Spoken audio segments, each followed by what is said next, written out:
Hi everyone, Rajan here, and today I will be walking you through the process of building your own 60% mechanical keyboard. A lot of the things that I will talk about here also apply to other keyboard layouts, so you may want to stick around. This is a video that I have been planning on publishing for a long time now, since this is something that I struggled with when I was starting out. There were some guides online, but none of them were detailed enough, so I wanted to put together something that is quite deep so that after watching it, you will be confident with what you're planning to build. A 60% keyboard is a really good starting point for the hobby, since you can start and buy affordable parts first, then upgrade as you have more budget. It is what I'm planning to do in a series that will feature keyboard builds that are worth around $100 to entice more people into the hobby. So before we start, let's set some expectations. First, I will not be able to cover everything, but I will cover the important things that I think you need to know, and in those things that I cover, I will be very detailed and try to be as beginner-friendly as I can. Second, assembly is the easy part of keyboard building. Planning your build and picking the right parts is far more important and harder than the assembly itself. This is why this video will focus more on how to pick the right parts for your build, checking its compatibility, and your considerations for picking that part. I will have a section dedicated to building the board, but it's relatively easy. Third, a lot of the choices here is preference. I can tell you why you would pick something over another, but the choice is up to you. In most cases, there is no best choice. It depends on your specific budget, use case, and taste. Fourth, I will not dwell too much on switches and keycaps. There's already a lot of information on that on other videos. The things that I want to cover are those that are not usually talked about and those where information may not be as easy to find. Fifth, this will only feature hot swap keyboards, mainly because I think that's the best starting point. You can try and research how to solder, but I will not talk about that here. Okay, just one tip before we start. Try and research where people in your city buy and sell second-hand mechanical keyboard items online. It may be Reddit, eBay, or Facebook Marketplace like here in Manila. Try to find where it is so you could check how prices are and, more importantly, if in case you make a mistake or you buy something that you end up not liking, you can recover some of its cost. Let's now go to planning out your build, but before we go to the individual parts, I would like you to first think about the layout that you want on your board. This will greatly affect how the keyboard will function and will be very important once you are choosing your parts. There are a lot of keyboard layouts for 60%, but I will present to you the three that I have, which I think are the more popular ones, and since this is my video and I haven't seen anyone name these layouts, I will name them, okay? I want you to have a good understanding of these layouts, since a lot of your decisions later on the build will be hinged on this, and you will be able to pick the parts if you understand your layout well. Okay, so layout number one is the standard 61 key layout. This basically takes the alphanumeric portion on a full-size keyboard and makes it a separate keyboard. The advantage of this layout is it's highly compatible with basically any keycap set in the market. Main issue here is you don't have arrow keys, which a lot of people want. Layout number 2 has 63 keys, and I call this the question mark layout, and this is quite popular. This is still the standard layout with changes on the bottom right of the keyboard. As you can see here, there are now arrow keys on the bottom right, and I want you to take a good look at these two and understand how they move things. So you see the 4 bottom keys here on the standard layout. These are 1.25 unit keys, meaning they are 1.25 times bigger than your usual keys. 1.25 times 4 means you have 5 units in total here. They basically shrunk these keys to 1 unit each so that they could fit 5 keys. The 2 keys near the spacebar is usually function and control, while the 3 here are now converted to arrow keys. The right shift key on the standard is 2.75 units. They took 1 unit from it and made it the up arrow key. Now this shift becomes 1.75. However, since you can't have your arrow key here on the right side, they removed the question mark from here, shifted the keys to the left, and moved it here. So now you have the question mark layout. Advantages here over the standard layout is that you have arrow keys. Disadvantage is it is no longer standard and makes it harder to look for keycaps. And second, your question mark is in a weird place and may need some getting used to. Layout number 3 has 64 keys and I call it the GK64 layout. Picking up from where we left off earlier, the GK64 layout aims to correct the position of the question mark. How do we do it? This right shift key is 1.75 units. It needs 0.25 to become 2 units, and it just so happens that the left shift key, this one is 2.25 units. What they did here was to take that 0.25 units from the left shift key and shift all of the letters to the left. As you can see on layout 2, the letter Z is right in the middle of letter A and letter S. Now in layout 3, it is moved a bit to the left since the left shift key was adjusted. That gives the 0.25 to the right shift key, so you can break it off into two 1-unit keys.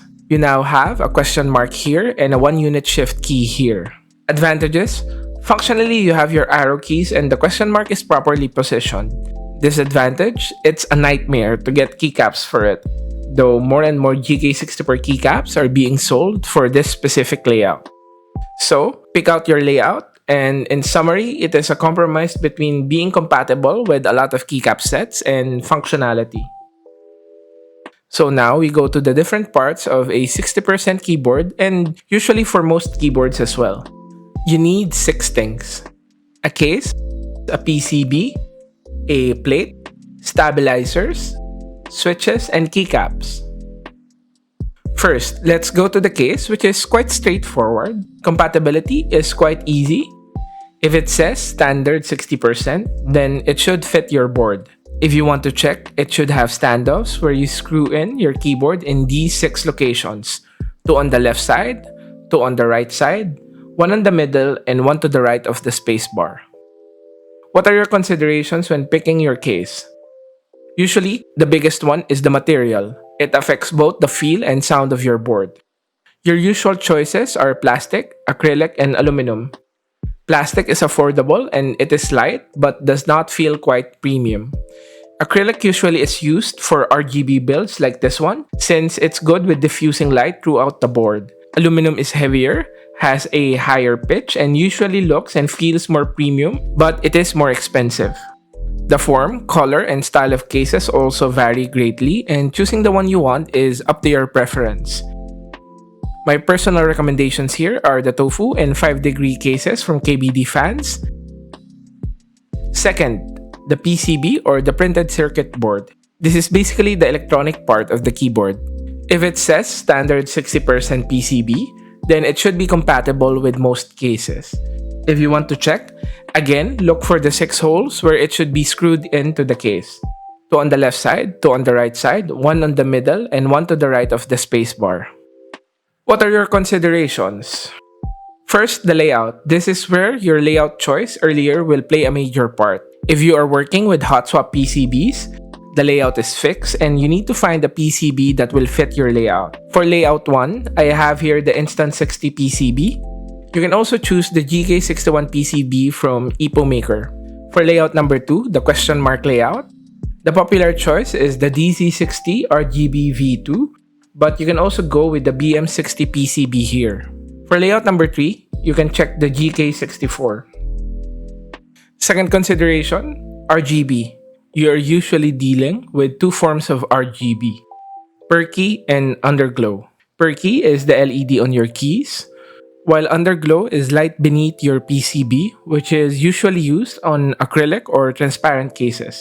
For example, the BM60 here has a single strip of RGB underglow and perky RGB, while the Instant 60 has 2 strips of underglow.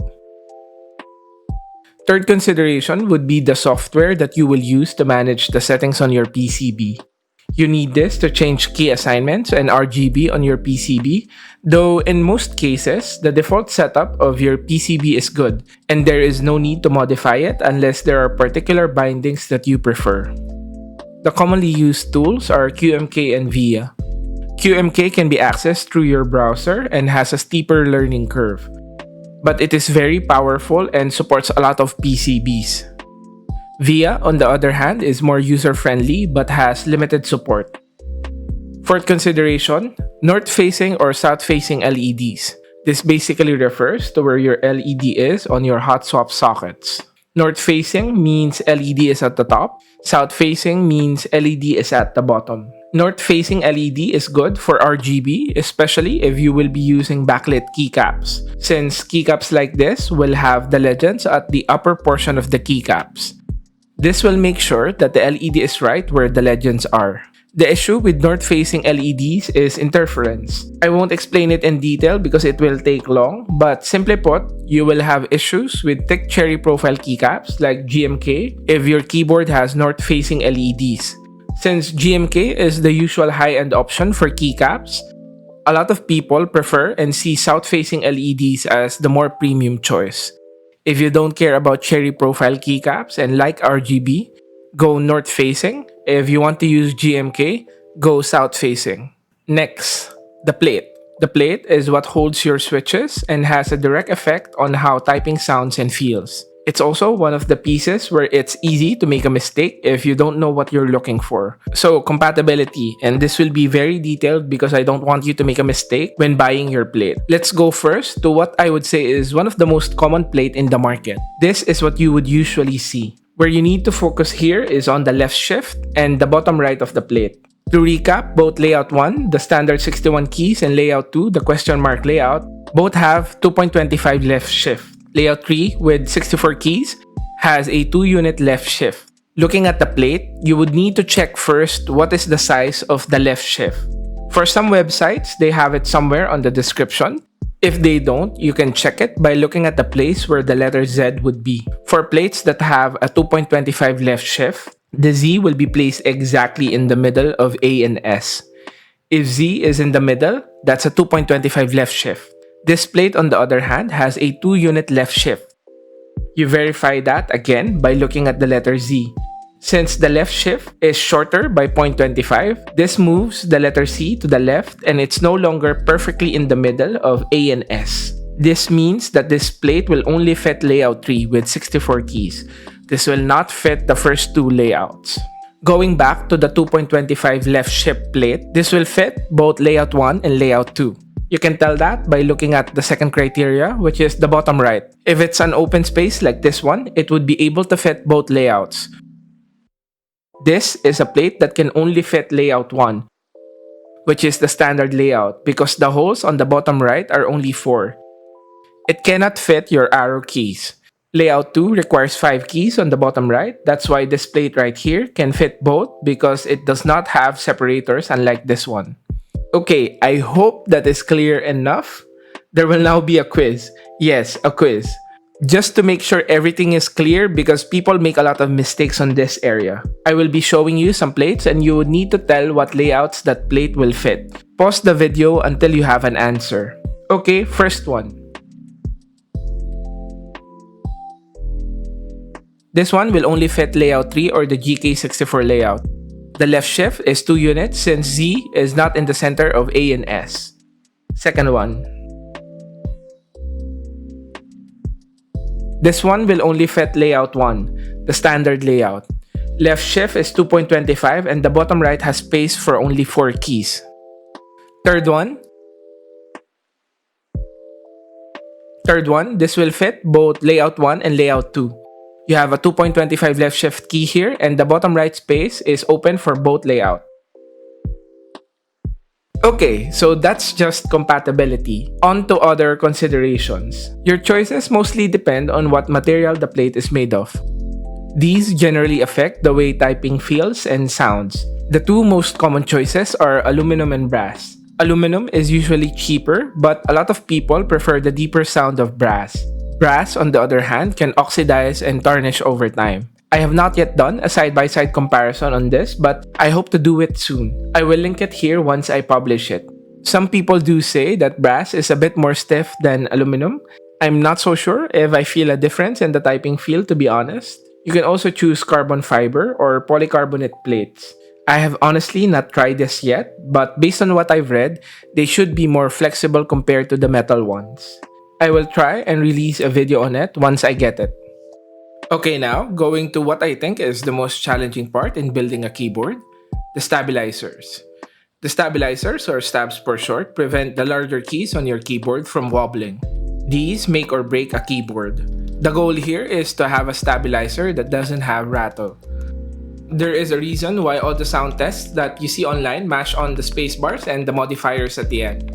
It's basically a flex saying, hey, my stabs are great. Teha just recently made a video about how to tune your stabs, and it is worth a watch. You would need stabs on any key that is 2 units or larger. So for example, for layout 1, try and see how many keys here are 2 units or larger. So you have 5 keys that need stabs, 1 for the spacebar and 4 for the other keys. For all the layouts, you need at least a piece of a 6.25 unit stabilizer for the spacebar. That 6.25 refers to the length of the stab wire. The rest of the keys will use a 2 unit stabilizer regardless of what the size of the key is. Layout 1 needs 4 pieces of 2 unit stabs, while Layout 2 and Layout 3 needs 3 pieces of 2 unit stabs. There are 2 general classifications of stabs based on where it is mounted.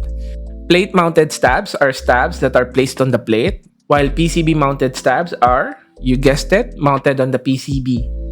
PCB mount stabs are generally better, though you can access plate mount stabs without opening the board, so it makes it more convenient. On compatibility, you need to make sure your plate and PCB are compatible with the stabs that you are planning to choose. If you want a PCB mount, make sure the PCB accepts it. If you want a plate mount, make sure the plate accepts it. Plates that support plate mount stabs are uncommon, but if you're looking for one, look for holes that are shaped like this. This is where the stabs go in. Most PCBs will support PCB mount stabs, but if you want to check, look for these 4 holes on the spacebar, backspace, and enter keys. If you see this, the PCB supports PCB mount stabs. There are also 2 types of PCB mount stabs: screw-in and snap-in stabs. Snap-ins are okay, though they may pop out if you replace your keycaps frequently. My advice here is to go with screw-in PCB mounted stabs whenever you can. You should be good as long as it's coming from a decent brand like Durock, C3, or Everglide. Okay, switches. There are a lot of switches in the market, and I'll make this brief because this could take days if I discuss everything.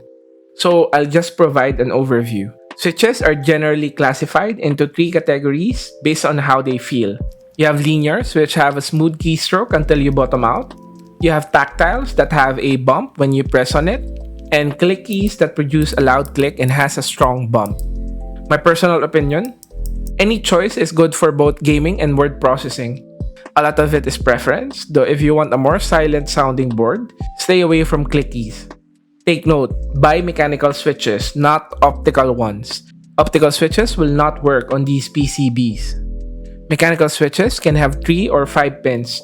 Regardless of the number of pins, it will work on any PCB as long as you have a plate. Most PCBs will have 5-pin sockets, and that will accept both 3-pin and 5-pin switches. If your PCB is a 3-pin, you would need to cut the 2 extra legs on the 5-pin switch to make it fit. Other considerations would be the material used on the switch. This will affect sound and how the switch handles light. For sound, just look for sound tests online, and that should give you an idea on how a switch sounds. Translucent switches allow for light to pass through, giving you better RGB. Those switches, like tangerines, will mess your RGB since it will cast an orange hue. Try to also look at the bottom of the switches since some may block the LED. Other considerations would include spring weight and whether you want silent or speed switches. My switch recommendations, for linears, there's a lot. My personal favorites are the Durock linears because they are widely available. It's pre-lubed and it's good for RGB. If you're on a budget, the Gateron Milky Yellows are my number 1 recommendation. Gateron also released the Gateron cap switches, which I'm really excited to get my hands on. For tactiles, you can't go wrong with Glorious Pandas. I don't usually use click keys, so I don't have recommendations for that. Okay, now going to the keycaps. For those who are new, keycaps have what is called a profile, which is basically the height and shape of the keycap. Keycaps will have different sizes depending on where they are on the board, so you can't just put keys where you want them since they would be crooked. Regardless of what the profile is, a keycap that has a Cherry MX stem like this should fit your switch. The main concern in keycaps is making sure you have all the right sizes for your board. Compatibility-wise, Layout 1, Standard, is very easy to get keycaps for. You can basically buy anything and it will fit. For layout 2, you need a 1.75 shift key and two single unit modifiers at the bottom. It is relatively common, but some sets may not have the bottom row. Layout 3, the GK64 layout, is by far the most difficult set to look for since you have a 2-unit shift key and a single unit shift key as well. You also need two single unit modifiers on the bottom, though some sets are being sold right now that cater specifically to this layout. Just Google GK64 keycaps and you will find what you're looking for. The number one consideration for keycaps is how it looks, and that is for you to decide on. Other considerations would mostly be on the profile, materials used, thickness, and quality of the legends. On the material, you could either go ABS or PBT. ABS generally sounds better, though it shines over time. PBT is more resistant to shine, but it is prone to warping. The profile is also a big factor in the typing experience. Here's a chart of the more common switch profiles in the market right now. I like SA and Cherry profile keycaps, though the MT3 profile by Drop has also started to grow on me. Common brands for SA would be Maxkey and Domikey. I made a video comparing those two. For Cherry, you can of course go GMK or enjoy PBT for ABS keycaps. HK Gaming also sells good Cherry PBT keycaps at a good price. For MT3, just go on the Drop website and look at the offerings. Okay, so now that you have all the parts you need, let's build a keyboard. Some of the steps here may be interchangeable, but this is how I usually go about it. First thing that we need to do is to put in your stabs on your PCB. Quick note, you should lube and clip your stabs and Band-Aid mod your PCB. That in itself is a separate video, so you can check mine here or you can check other videos online. To assemble it, just clip one side of the stab on the larger hole and then screw on the other side. You should test if the stabs are working. After attaching the stabs, I usually put in the plate and some switches to test the stabs. Get some keycaps to see if there is rattle. If you're satisfied, add on all of the switches. It is better if the switches are lubed, which is again another video on its own. Once the switches are in, it's now time to put it on the case. You then screw in the PCB into the case. At this point, I like to test the keys on the keyboard to see if everything is working. Go to a keyboard tester website. I personally prefer to use VIA and test the keys. If something is not working, don't worry. It's probably just a bent pin on the switch. Take out the switch with the switch puller and straighten out the pin. It should work properly after that. This is also where you put in the plate-mounted stabs if that is what you are using. Afterwards, put in your keycaps and you should have a working keyboard. We will do a sound test here, but to close it off, I love 60% keyboards and how they are fully customizable. You can change practically anything on your build and you can make really amazing keyboards with this layout, but it's not perfect. The tray mount has shortcomings, but I honestly don't think it's as bad as some people make it out to be. Because you mount your PCB unevenly on the case, 60% keyboards will have areas that will be more stiff than others. Since there's also no support on some of the corners, you may see some bending there, especially if your plate is flexible. Despite those shortcomings, you could still make great keyboards out of this layout. And that is it for this video. If you have questions, I will try to respond to them on the comments. If I have additions or corrections to the information here, I will put them on the description. Please do consider subscribing if you made it this far. It helps me out a lot. Thank you, and I hope I have helped you in building your endgame keyboard. See you on the next one. Bye!